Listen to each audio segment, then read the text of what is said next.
this lesson, we're going to learn the terms we commonly use at the beach. So the beach is called tātahi. Sand is oneone. And the ocean is called the moana. Tangaroa is the god of the moana, so he's the guardian of this domain. Wave is ngaru. Whitewash is called huka, which is short for te huka huka a Tangaroa, the foam of Tangaroa.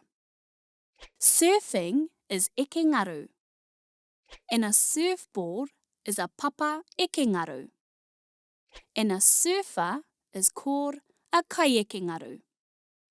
Fun fact, just like our Hawaiian cousins, Māori were known to have surfed here in Aotearoa, New Zealand, before the Europeans first arrived.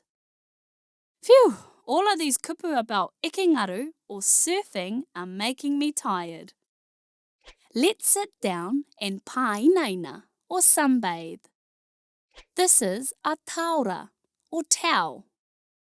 Mōhiti rā are our sunglasses.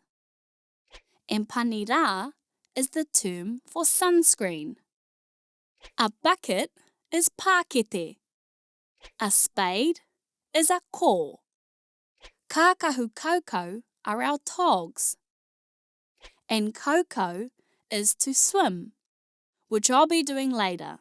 But before I go catch some ngaru or waves, I'm going to catch some hihi or rays. Anyway, time now to sit back and tan. Next time you're at the beach, give these kupu a go. Tēnā karawhiua.